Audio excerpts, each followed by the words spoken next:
The question I was going to ask is like, how do you build like the economy of motion when doing legato? I think my fingers move more than they should, and that might be holding back the speed. Mm-hmm. Well, one way you can do this is by using exaggeration.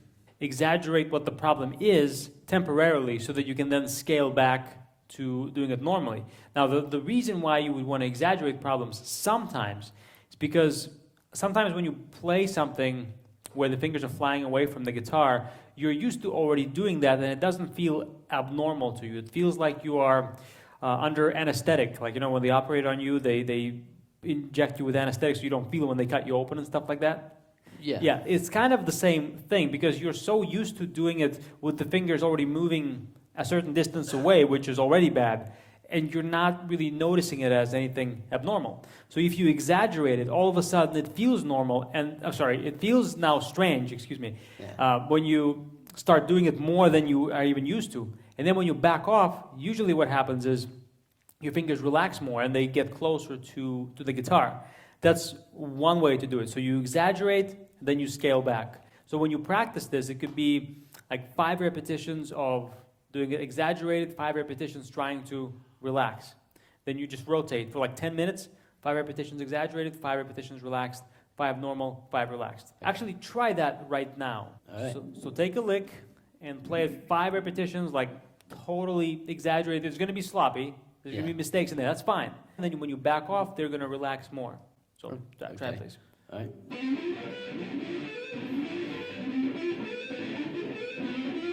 Okay. I think that was 5. It's good. Now do it. Try to do it normally. Try to keep the fingers closer to the.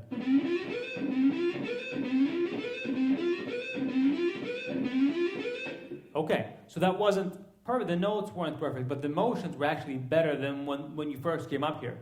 Now, so that's one approach. Is that a magic pill that's going to fix all your problems? No. What you need in this case is you need a variety of approaches. So we have exaggeration. Let me write this on the board, actually, so that you guys can see and you can remember, and it's also going to be on video. So we have exaggeration. This next one is going to be ultra slow practice. This one almost nobody really does. But this is the one where it's actually going to give you the most amount of breakthroughs. You want to know at what point your fingers begin to flinch away from the strings the most. Is it when you use the index finger, the middle finger, or the ring finger? You need to know that. And when you know what that note is, so let's say when you play a note with the ring finger, the pinky finger flies up. You want to stay on that note and practice pressing it down as slow as you can and keep this guy relaxed. This might take you 5 seconds to press the note down, might take you 25 seconds. Here you go as slowly as it takes. If it takes you a minute, it takes you a freaking minute. It doesn't matter. All you're focused on is getting this guy down with this guy as relaxed as possible. And if you press down on the note and you notice, oh, I can see this guy tensing, back off, check for tension everywhere, and continue pressing this down, which like with my, how I play with high action, this is a good exercise to do on that guitar because the action is so high, it takes you a while to get the string all the way to the fret, which is good because it trains you to keep these fingers nice and relaxed and close to the strings. So that is another way.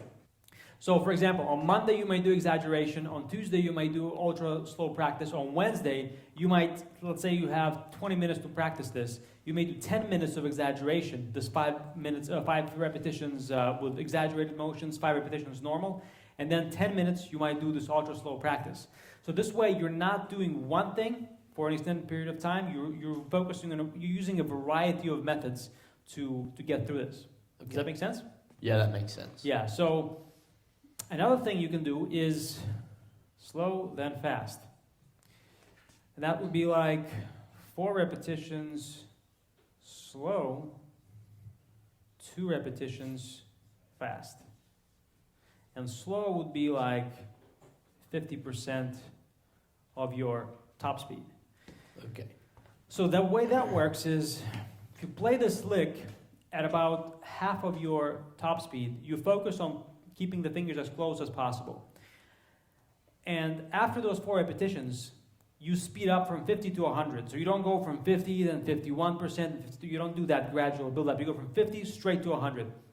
And the way this works is the same way you would memorize lyrics to a song. Or imagine if you got a piece of paper with lyrics to a song you want to sing. You would look at the words, and that would be like slow repetitions. You looking at the words is like slow practice. Then you put the paper away and you try to recite them from memory. That's like your fast practice. It's like you're learning the motions super slow, and then you're testing yourself at 100%, trying to keep the fingers close to the strings. Right. Right, then you do that, but what happens is, like with the memorizing the lyrics example, as soon as you walk away, do something else, you come back to the lyrics and you try to sing it from memory, you don't remember the lyrics anymore. You have to look at the words again. You go back to your slow practice, take out the paper, look at the words, you put it away, try to recite that from memory. You do that enough times, you eventually remember the lyrics, right? That's right. Right. Yes. Yeah, so the same, you're memorizing the motions. Slow practice, you're training the motions. Fast practice, you're trying to recall those perfect motions into your fast playing. You do that enough times, you're going to remember those motions. And so the point is to use all of these. All right. It's not just about what's the magic bullet that's going to fix all my problems. It's like, what is a huge inventory of things I can do, like something like that, and you rotate through them. And over time, it's not going to happen today or tomorrow or next week, but over time, this is the way to fix it. Okay. Cool? Cool. All right. Hey, did you like the video? If you did, then go ahead and subscribe to this channel and also hit the bell so you're notified every single time I upload new videos just like this for you. And one more thing, if you're not interested in playing guitar fast, then ignore everything I'm going to say next.